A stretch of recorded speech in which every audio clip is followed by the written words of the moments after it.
गौरव शर्मा सत्यनिष्ठतया शुद्धाकरणेन वास्तविकतया च घोषयामि निश्चितं करोमि च यत् विधेयानुसारं महामहिम महाराज्ञा एलिजाबेथ द्वितीया तस्या अनुवर्तिनाम् उत्तराधिकारिणां च प्रति अहम विश्वसनीय निष्ठावान च भविष्यामि।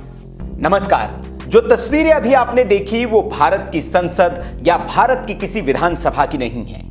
ये तस्वीरें भारत से लगभग 12,000 किलोमीटर दूर न्यूजीलैंड की संसद की है, जहां संस्कृत में शपथ लेकर भारतीय मूल के गौरव शर्मा ने भारतीय पुरातन भाषा का न सिर्फ मान बढ़ाया है बल्कि भारतीयों का सर भी गर्व से ऊंचा कर दिया है। जहां एक और भारत के लोग अपनी जड़ों से कटते जा रहे हैं, वहीं गौरव ने 7 समंदर पार अपनी पहचान और जड़ों को जीवित रखकर दुनिया को यह संदेश दिया है कि भारतीय जहां भी है वो अपनी जड़ों के साथ आज भी जमे हुए हैं। गौरव शर्मा हैमिल्टन वेस्ट क्षेत्र से जीतकर न्यूजीलैंड की संसद में पहुंचे हैं। गौरव मूल रूप से हिमाचल प्रदेश के हमीरपुर के रहने वाले हैं और उन्होंने न्यूजीलैंड की लेबर पार्टी से उम्मीदवार बनकर चुनाव जीता।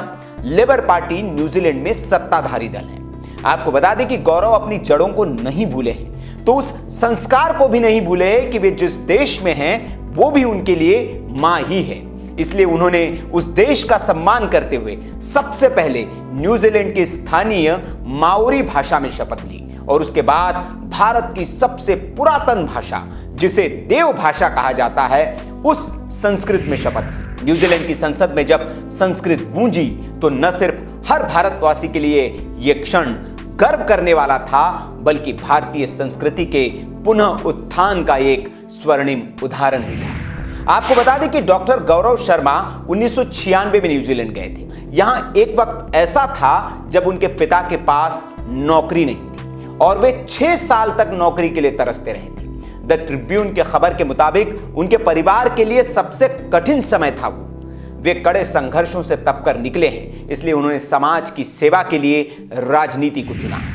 ऐसा नहीं है कि गौरव की इस गौरवमयी प्रस्तुति के लिए उनकी प्रशंसा ही हो रही है।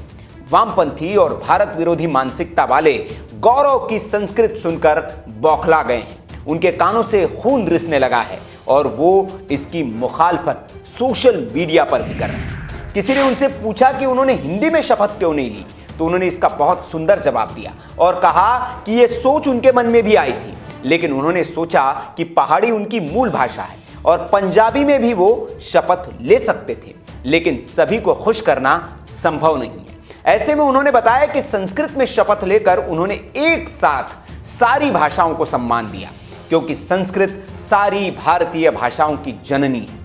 वही एक वामपंथी विचारधारा से ग्रसित विदेशी पत्रकार ने तो संस्कृत को अत्याचार, जातिवाद, रूढ़िवादिता और हिंदुत्व की भाषा तक करार दे दिया और गौरव के इस भाषा में शपथ लेने का विरोध भी किया। लेकिन गौरव ने मिशेल नाम के इस पत्रकार को ऐसा जवाब दिया कि उसकी बोलती बंद करा दी। जवाब में गौरव ने एक चार्ट शेयर किया और बताया कि वे कई भाषाएं बोलते हैं और कोई ऐसी भाषा चुनना चाहते थे जो ज्यादा से ज्यादा भारतीय भाषाओं का प्रतिनिधित्व करती हो।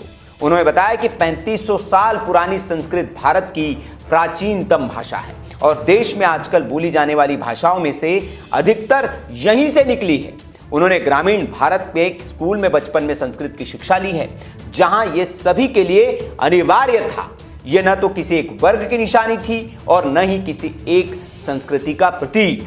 इसके बाद उन्होंने मिशेल को आड़े हाथों लिए हुए लिखा कि आप तो अंग्रेजी में ट्वीट कर रहे हैं, यह कोलोनियलिज्म अर्थात साम्राज्यवाद की भाषा हुई। लोगों ने उनके इस प्रकार स्टैंड लेने पर तारीफ भी की। तो देखा आपने कैसे 7 समंदर पार देश की पहचान और अपनी जड़ों को गौरव शर्मा ने सहेज कर रखा है और भारत के लोग अपनी भाषाओं से दूर होते जा रहे हैं। गौरव शर्मा को वीके न्यूज की ओर से न्यूजीलैंड में सांसद निर्वाचित होने के लिए बधाई। आप भी कुछ कहना चाहते हैं तो कमेंट बॉक्स में जरूर कहें। वीडियो अगर अच्छी लगी हो तो लाइक करें और शेयर जरूर करें ताकि भारतीयता की इस पहचान की गूंज हर भारतवासी तक पहुंच सके।